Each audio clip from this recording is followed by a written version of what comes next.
Seja muito bem-vindo, seja muito bem-vinda, você aqui no Radar com a Marilei, no canal 26 da NET Mogi ou no www.marilei.com.br. Hoje no programa tem a Revolução do Pouquinho com Eduardo Zugaib, entrevistado muito especial falando de atitudes para a sua vida. Hoje também tem a Bronca da Semana, você participando aqui do Radar. E agora vamos para o Radar em Alta. No Radar em Alta de hoje vai para Suzano, aqui na região do Alto Tietê. Eu tenho um amigo muito especial que está comemorando 25 anos de carreira como um grande fotógrafo, Carlos Magno, com o Moronguetá, uma exposição que vai ficar em cartaz até dezembro no Centro de Educação e Cultura Francisco Carlos Morricone, em Suzano. Bacana poder falar do Magno, porque eu também faço parte dessa história. Beijo para você, Radar em Alta aqui na NET e também no marilei.com.br. Oferecimento Ion, Instituto Odontológico Mogiano. Você que sofre com a ausência dos seus dentes ou não está satisfeito com sua prótese móvel, a Ion tem as melhores soluções em implantes. O sonho de implantar seus dentes agora é possível e cabe no seu bolso. Agende sua avaliação. Ion Implantes. Implante essa ideia. Meu convidado especial de hoje, Eduardo Zugaib, escritor e palestrante.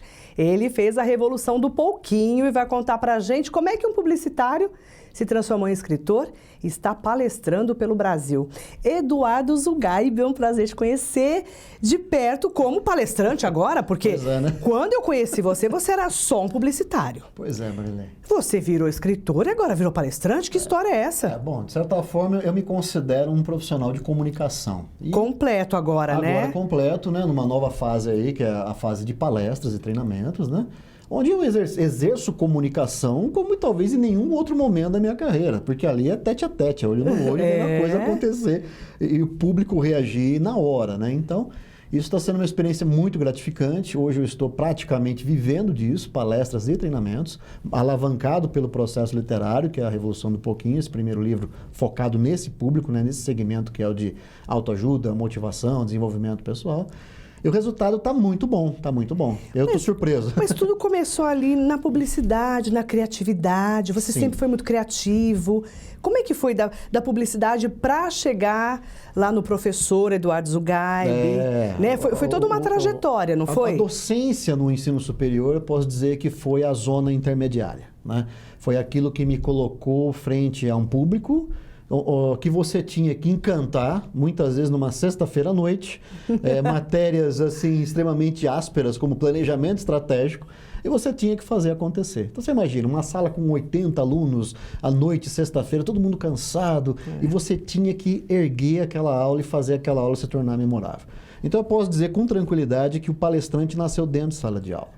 Bacana. Né? Isso veio a se aliar já com o impulso da escrita, que é algo que eu já vinha desenvolvendo, já vinha trabalhando como autor infanto-juvenil. Né? Aliás, você lançou um livro que foi premiado, né? Foi. Eu tive uma crônica que foi premiada, que ganhou o Prêmio Biblioteca Mário de Andrade de Literatura, por ocasião dos 450 anos de São Paulo. E foi um prêmio que reverberou muito na mídia, né? E me rendeu o convite para escrever o meu primeiro livro pela editora Melhoramentos, que foi o Gotham Sampa City, o livro que é homônimo à crônica, e a partir dali nasceu o Eduardo escritor profissionalmente. Ali eu comecei era uma literatura infanto-juvenil. Exatamente, literatura juvenil. Como é que você foi andando? Eu noto assim, é que eu tenho dentro daquele livro já muito disso que eu trago agora no Revolução do Pouquinho.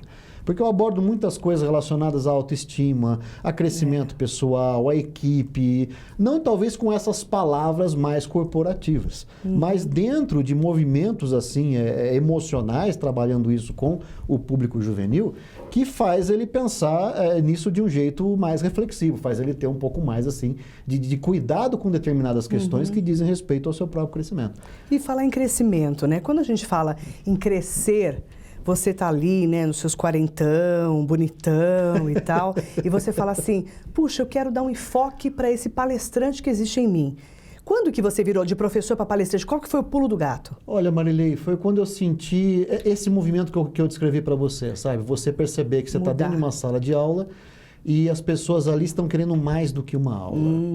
A experiência ali está sendo exigida uma experiência maior do que simplesmente entregar um pacote de conteúdo. né? E isso aí, depois eu vim pesquisar, que é a chamada andragogia, a educação do adulto, que está relacionado ao déficit de atenção natural do adulto, que o profissional que se preze a falar para o adulto precisa compreender isso, para que ele não faça a pessoa literalmente dormir ao longo da apresentação de um conteúdo. Você foi pegando esse jeito... Exatamente. Para chegar nas palestras. Exatamente. Ali, uma vez que eu percebi isso, e eu já começava a desenvolver algumas palestras, ainda com conteúdos direcionados a marketing, a propaganda, e já vinha um processo também de despertar interno para conteúdos focados em crescimento pessoal, pelo meu próprio processo de motivação, né? Eu me tornei um palestrante de motivação, buscando me conhecer e depois devolvendo esse processo em forma de produtos aqui, que é o que eu estou fazendo hoje. E como é que nasceu esse aqui, ó? Esse livro... Que esse aqui é o filhinho agora mais querido. Esse livro é o filho querido. Esse não aí é o que está me levando para o Brasil inteiro, né? É um livro que repercutiu no Brasil inteiro. O lançamento dele foi uma coisa assim muito bacana. Chamou a atenção da grande mídia. Logo em seguida, eu fui parar lá no programa da Ana Maria Braga, em janeiro desse ano. Ali nós tivemos praticamente mais de meia hora ao vivo, falando sobre o livro, sobre conteúdos relacionados ao livro, o que, em termos de Rede Globo, é algo assim que é fora do padrão, né? É fora do padrão. Mas foi um movimento muito forte, né? Isso deu um alcance para a mensagem do livro em escala nacional. E, de certa forma, a partir daí eu comecei a ser chamado para palestras no Brasil todo.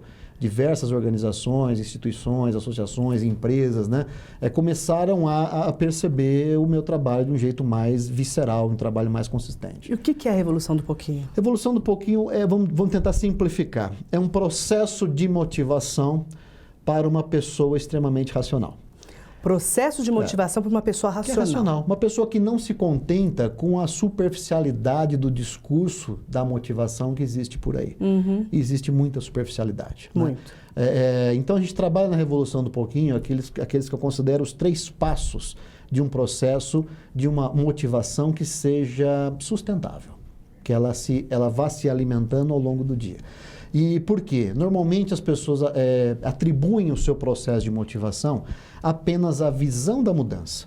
Eu vou me motivar, vou ser isso, vou ser aquilo. E muito do que se tem por aí, produzido por aí em termos de literatura, de conteúdos para desenvolvimento pessoal, não passam dessa primeira fase. Muito superficial. Muita superficialidade. É isso mesmo. Muita superficialidade. É isso mesmo. Então, assim, vende-se apenas a visão do caminho. Aqui a gente explica um pouco o caminhar o caminho. Né? Então, isso tem feito sucesso e tem criado sentido para muita gente, e eu tenho encontrado nos públicos aí no Brasil pessoas das mais variadas posições econômicas, posições sociais, localidades, realidades regionais completamente diferentes. Enfim, eu tenho entre as pessoas que assistiram às palestras da Revolução do Pouquinho ao longo desse ano, altos executivos de empresas com atuação global. Eu estou falando de pessoas assim que num mês ruim, o pior ganha 30 mil por mês, por exemplo. Bem básico, né? O pior, tá? O pior vendedor no seu pior mês ganha tipo 30 mil por mês. Né? É um alto executivo, é uma pessoa que lida com um volume de negócios que é uma coisa além da compreensão da maioria dos brasileiros. Ao mesmo tempo, eu tive entre públicos ali para quem eu palestrei esse ano, educadores do sertão das Alagoas, em situações extremamente desafiadoras, extremamente assim, muito, muito críticas mesmo, e aquele educador é a pessoa que está ali provocando o senso crítico na criança, no jovem que está ali na localidade dele. Então, assim, você vê que aparentemente são 2 pontas de uma corda que não se conversam. E aí a gente começou a entender a universalidade que tem no livro, que está mostrando para as pessoas esse processo mais sustentável. Então, aquilo que em outras literaturas se percebe apenas como a visão da mudança, olha, mude, seja feliz, vá além, enfim, aquele monte de fraseado que é bonito, é bacana, empodera, mas vai até só até ali, todo mundo, né? Não serve para todo mundo. Depois você vira a página, acabou, evapora. E você está indo além, né, Edu? Exato. Porque assim, a gente fala da visão da mudança, poxa, eu preciso mudar. Mas aí nós falamos do segundo passo, decisão e ação. Você tem que tomar e dar o primeiro passo. Então, vamos mudar. Mas como que eu mudo? Tá. E aí depois tem a fase crucial, que é onde você vai criar um novo comportamento, entrar efetivamente no panorama da mudança, que é o compromisso da continuidade. Essa é aquilo que eu chamo de curva escorregadia do seu processo de motivação. Que é onde pode dar tudo muito certo, se você for fiel, ou vai dar tudo errado se você começar a falhar e se auto-sabotar ao longo do processo. E a autossabotagem acontece nas pequenas decisões diárias. Depois do intervalinho, nós vamos entender que história é essa de autossabotagem. E você sabe, né? Em ano de crise, a gente tem que ter criatividade. E nós vamos falar de empreendedorismo. Sabe por quê? Nós estamos numa fase em que todo mundo é meio pessoa jurídica. Essa história de trabalho, carteira assinada, é uma coisa meio do passado, do século passado. Então, depois do intervalinho, a gente vai falar com o Eduardo Zugaib sobre a revolução do pouquinho no dia a dia. Como é que a gente se empodera no dia a dia? Depois do intervalo, não saia daí. Via Perimetral, Delegacia da Mulher, Vila Dignidade. Avança Mogi, as novidades não param. Com a revitalização da Flaviano de Melo, os pedestres ganharam mais espaço e acessibilidade. A rua também recebeu novo sistema de drenagem, redes de água e esgoto. As obras da Praça da Liberdade já iniciaram. Jundiapeba terá novas opções de lazer e esporte, com um campo de futebol gramado, quadra e ATI. E mais, o Jardim Cecília ganhou a 50ª ATI da cidade. Começaram as obras da nova sede da Secretaria da Educação, que vai melhorar o atendimento para o público e profissionais da área. O novo Centro Cultural já foi entregue à população. Um espaço moderno, com biblioteca, galeria de arte, área para shows e palestras. E vem muito mais por aí. Avança Mogi, 455 anos. A cada dia, uma cidade melhor para você. Prefeitura de Mogi das Cruzes. Você aqui no Radar pode participar pelo meu e-mail. Você pode mandar lá o contato marilei.com.br, mande imagens, mande vídeos para você participar aqui, você no Radar, sempre com destaque toda semana no Radar com a Marilei.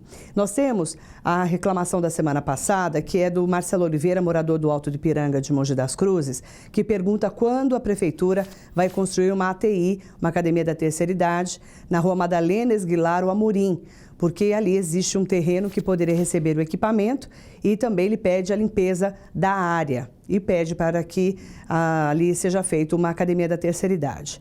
A Secretaria Municipal de Serviços Urbanos da Prefeitura de Mogi enviou a resposta através de uma nota informando que o terreno é da Prefeitura, vai receber corte de mato e limpeza nos próximos dias. Sobre a construção de uma academia da terceira idade, existe um equipamento do tipo localizado a menos de 1 quilômetro da Rua Madalena Esguilar, o Amorim, e que atende os moradores de toda aquela região. E, inclusive, essa ATI fica na Praça dos Bandeirantes, no cruzamento das ruas José Colela e Capitão Joaquim de Melo Freire, na Vila Lavínia, onde as aulas são ministradas às quartas e sextas-feiras, às 7 às 9 horas da manhã. Então, para o nosso ouvinte Marcelo Oliveira, pode também frequentar as aulas ali da ATI. Recentemente, a Prefeitura entregou a ATI número 53, na Praça da Rua Ubirajara de Barros Gomes Martins, que fica no Jardim Primavera, e a cidade de Mogi vai chegar a ter 61 ATIs entregues até o final deste ano. E é importante também ressaltar que nós temos, o Antônio do Gás, lá de Suzano, mandou para a gente um pedido em relação ao Dia de Finados em Suzano, lá no cemitério João Batista, no Rafo, falando que está cheio de mato e que, infelizmente, falta manutenção por parte da Prefeitura de Suzano, pedindo que a Prefeitura faça essa manutenção e respeitando, inclusive, os entes queridos que estão lá sepultados. Você no Radar participando aqui com a gente. Revolução do Pouquinho com o Eduardo Zugaib. Nós vamos entender melhor o que é a tal da autossabotagem, né, que a gente fala tanto. Por que às vezes não dá certo? Você planeja, vai lá, faz a ação e não dá certo. Como é que é essa história da Revolução do Pouquinho, do pulo do gato, falar assim, eu tenho que conseguir? Como é que é isso, Zugaib? Bom, a gente atribui o nosso processo de mudança. A gente primeiro precisa entender o que é uma mudança. O que é uma mudança? Uma mudança, a maioria das pessoas acredita que é um evento. E não é, é um processo. Por acreditar que é um evento, a maioria das pessoas se frustram. Vamos dar um exemplo? Dia 31 de dezembro de todo mundo ano, vai mudar. Todo mundo vai mudar. Eu vou emagrecer. Tudo. Vai voltar a estudar, vai parar de fumar, vai voltar fazer academia. Tudo. Todo mundo, né? Todo mundo tem são visões de mudança. Sim. Só que evaporam dia 2 de janeiro junto com o álcool do Réveillon. Acaba. Bebeu, deu carressaca. Evapora junto com o álcool. Acabou. Toda essa perspectiva evapora e a rotina vai tomando conta não novamente. Mudei. Não mudou, né? Não mudei. Agora, olha dentro do processo que a gente trabalha na Revolução do Pouquinho. Poxa, legal, quero voltar fazer uma academia, quero empreender uma atividade física para melhoria de qualidade de vida, para condicionamento físico, para saúde, enfim, para tudo. Todos os processos positivos que derivam dessa decisão de se fazer uma academia. Legal, você tem a visão da mudança e você, legal, vou fazer academia. Enxergou a mudança? Sim. Ótimo, né? Só que lembrando, você olhar o caminho não significa caminhar o caminho. Aí, decisão e ação, que é a segunda fase. Você tem que ir na academia, fazer sua matrícula e começar a primeira aula. E o problema é que muitas vezes as pessoas param aqui, porque ela acredita que ela tem feito eu tô nessa fila. Eu tô nessa lista aí. Ela acha que de fazer a primeira aula, já tem, a mente autossugestiona tanto que ela entende que já está mudando. Não está mudando. Não está mudando. Já tô magra, condicionada. Eu sou dessa turma. Doendo. Toda dolorida, né? Dolorida. Você Toda dolorida. Não iniciou o processo nenhum. Então, eu tô nessa aí. Aí a gente tem que romper aquela coisa da zona de conforto, e esse rompimento para valer acontece no compromisso da continuidade. Só que olha o que acontece na prática. Vamos supor que você você tomou a decisão de ir na academia num domingo à noite, depois de ter enfiado o pé na jaca no domingão. Pronto, porque segunda é dia de fazer dieta, Dia internacional da dieta, né? Eu também. Então assim, legal, vamos pra academia segunda-feira, faz a matrícula e começa a primeira aula. Bacana. Você vai na segunda, só de ir na segunda-feira você já sente que, nossa, tá mudando. Não tá mudando. Não tá. É autossugestão pura. É autossugestão pura. Você vai lá, já compra a melhor roupa, academia. Toda aquela embalagem superficial. A mudança ainda tá na casca, né? E aí, só que o que vai acontecer para valer é o malho diário. É o pouquinho do dia, é o compromisso, a fidelidade a esse pouquinho cotidiano. Pouquinho. E o que acontece? Você vai na segunda, você vai na terça, você vai na quinta, você tá meio cansado. Aí choveu. Aí choveu, aí na sexta você emenda. Vai beber. Sexta você emenda, você vai beber. Sexta-feira, todo compromisso que você tem na sexta, você emenda, você joga pra segunda, né? Aí como você vai na segunda-feira voltar e você já tá na academia, no domingo você se dá o direito de enfiar o pé na jaca mais fundo ainda. Pronto, acabou. Essa é mal-de-sabotagem. Não conheço ninguém que faz isso. Essa é mal-de-sabotagem, sabe? Então, assim, eu brinco na palestra e uso o exemplo de se comer uma maçã por dia, que é um hábito já que a ciência cansou de explicar, que é saudável por diversas variáveis, né? Só que a pessoa come uma maçã num dia, come na outra, come no terceiro, daqui a pouco ela esquece 10 dias de comer a maçã. Várias coisas acontecem que tiram ela da rota da maçã. Legal, aí depois do 10º dia, depois de todo o inferno que ela viveu nesses 10 dias, ela chega no 11º dia, olha aquela cesta de maçã. Quantos dias eu fiquei sem comer? Vai lá e come 10 maçãs naquele dia. Não adianta nada. Por quê? Tá acreditando na mudança como um evento. E mudança é processo. Quando a gente começa a entender processo... Todo dia. É sustentável. Aí é aquele compromisso pouquinho do dia que é o que vai assegurar o sucesso. Outro exemplo, a pessoa parou de fumar. Parou de fumar. Para de fumar é terrível. É terrível, porque você tem um processo químico, um processo mental envolvido, né? Você tem uma dependência química, vício, né? Física e mental, né? E você romper essa dependência, pouca gente consegue ter sucesso nisso. Mas muita gente consegue ter sucesso nisso, cria um novo caminho neural, uma nova forma, uma nova estrutura neural que substitui a estrutura do vício, que continua lá dentro da cabeça, né? Vamos pensar o seguinte, aquela trilha onde estava o vício é uma trilha onde o mato, depois que você saiu, começou a crescer. Só que na hora que você bota o pé uma vez ali, aquilo lá vira uma estrada linda, asfaltada ali, volta e te convida de novo e você embarca ali de novo. Verdade. Então assim, a pessoa depois de 3, 4 meses, um dia ela sai, vontade de fumar um cigarro, vai lá fumar um cigarro, acabou ali o processo. Porque ele vai ativar novamente todo aquele processo neural que era uma zona de conforto antiga. A zona de substituição simplesmente fica de lado, porque ela não está consolidada para valer. A revolução do pouquinho é meio que ensinar esse caminho das pedras. Exato. Isso. Por que eu peguei, Marli? O que eu entendo por motivação, e aí o que eu entendo por motivação é um processo complexo, que a motivação é apenas um dos fatores, uma das atitudes. E aí tem 21 atitudes que eu descrevi no livro, e eu conto ali histórias minhas pessoais, observação, agrego fatos científicos, agrego observação de outros autores, e aí nasceu o livro Revolução do Pouquinho. São 21 pouquinhos que tem ali desde autoconhecimento, autoestima, adaptabilidade, criatividade, comunicação, que mais que tem? Tem a questão de autoestima, eu já falei, enfim, tem um monte de processos ali, né? E a partir disso, essa sincronia desses fatores, você observar esses fatores cotidianamente na sua vida, ajuda você a ter um empoderamento maior dentro do seu processo de motivação. Então, assim, é um processo de motivação para quem cansou de ter contato com outras situações de motivação que não passaram da primeira fase, que foi a visão da mudança. Vá além, pule mais alto, mergulhe mais fundo. Tá, cara, pro cara que vem sofrendo lá de baixo até aqui, isso não quer dizer nada. Não acontece nada, absolutamente nada. Você tocou no ponto da criatividade. A gente percebe que num ano de crise, criatividade é imprescindível, Total. Principalmente porque está faltando emprego, mas tem muito trabalho. Esse também é um processo importante. Sim. Que muitas empresas estão nessa história da pessoa jurídica, né? Muitas. Como é que você está trabalhando isso nas suas palestras? Olha, Marilei, assim, eu tenho conversado com muitos empreendedores, né? Eu tenho sido contratado pelo Sebrae, estive recentemente fazendo um trabalho na Chapada Diamantina, na Bahia. Foi agora entre setembro e outubro. Foram 10 inclusive, cidades. O pessoal vai ver aí, vai ver imagens do bacanas. Documentário que a gente fez. Nós fizemos um documentário aí registrando essa jornada. Inclusive alguns trechinhos aí bem legais. Foi muito bacana. E assim, uma coisa que a gente percebe é uma coisa que eu já ouvi lá atrás e que hoje eu vivo isso como nunca, tá? Se você procura emprego, um dia isso acaba. Mas se você procura trabalho, você vai encontrar muito para fazer. Mas nem sempre a gente está preparado para o trabalho. Não está preparado para o trabalho. Porque a gente está preparado se viciou carteira assinada, aquele teto que normalmente é abaixo, muito aquém daquilo que você merece, muito aquém daquilo que você pode, né? Eu estou dizendo que a pessoa que tem emprego hoje pode sair pedindo a conta, não é isso. Não é isso. Mas tem que estar se preparando para um mundo diferente. Mas o mundo está se transformando e quem não está percebendo essa transformação...